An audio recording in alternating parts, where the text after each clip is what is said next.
it's Steve with Prima Coffee here. Today we're going to take a look at Fellow Stagg EKG Kettle. This is their newest kettle. This is a variable temperature brewing kettle with some really cool features, a great overall design, and a really easy to use interface. We love a lot about this kettle, so I'll jump right in and tell you about it. It's a stainless steel kettle. You'll see that it comes in black. It's a 900 milliliter capacity, so it's a little bit smaller than some of the others you might see on the market, but plenty enough for people who are doing like 1 to 2 cups or even some larger brews here and there. Maybe not the best option for really large brews, but I think for most people who are brewing coffee at home, this is going to be a great option.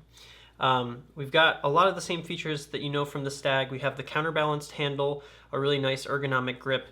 We have the newly designed tapered spout that you've probably seen in the newer Staggs.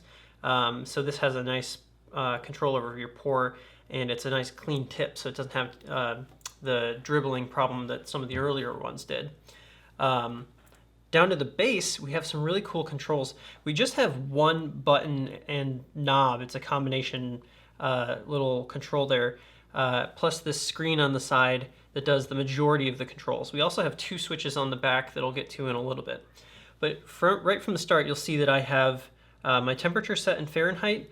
I have a hold notification, and then you'll see that it's kind of wavering between 204 and 205 right now, and that's because I've set it to 205. Now, in order to change that, it's extremely simple. All I have to do is turn the knob left or right, and you'll see my set temperature changes accordingly. So if I set it to 208 right now, you'll see I have my set temperature on top, plus the current temperature in the kettle.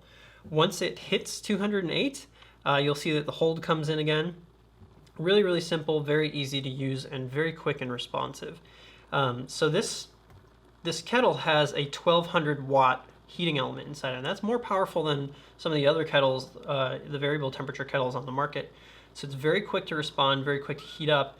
And then the software inside, the PID controller, is also very precise. So the way it's tuned is it uses a lot of energy to get quickly up to temperature and then kind of tapers off as it approaches your set point so it can more accurately hit that.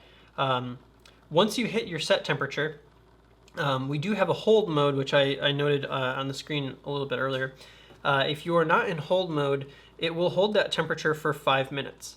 If you turn on the hold mode, it will hold it for 60.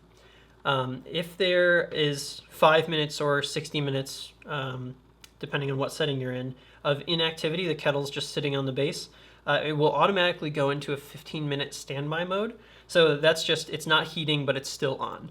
After 15 minutes of idle time, it will just turn itself off. Very, very nice feature. You don't have to worry about the kettle being on all day.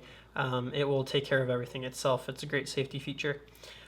Turning the base on and off is very simple. You just have this one button control. So one press to turn it off, one press to turn it back on, and in just a few seconds, the base has booted back up and you're ready to go.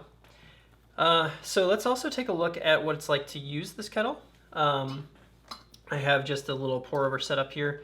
I'll turn my scale on.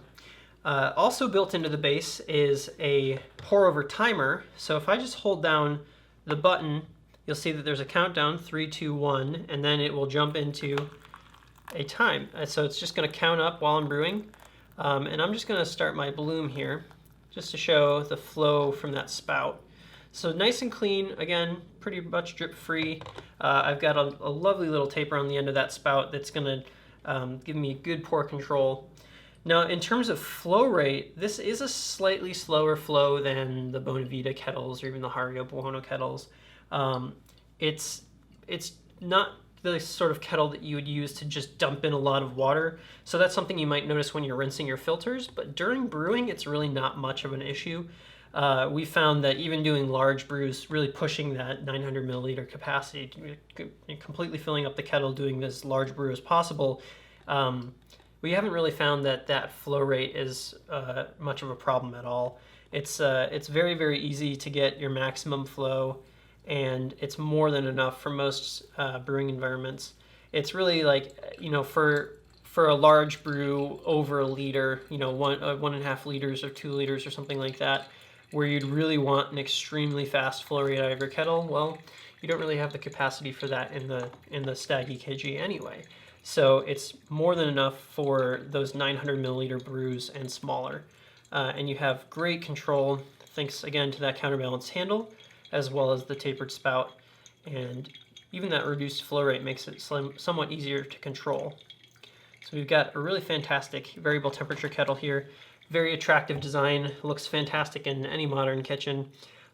Plus very, very easy to use, and they've put a lot of thought and detail into the usability, making the kettle just dead simple to use, simplifying the controls, and making your life easier so you can just get to brewing coffee. So that is the Stagg EKG by Fellow. Thanks for watching.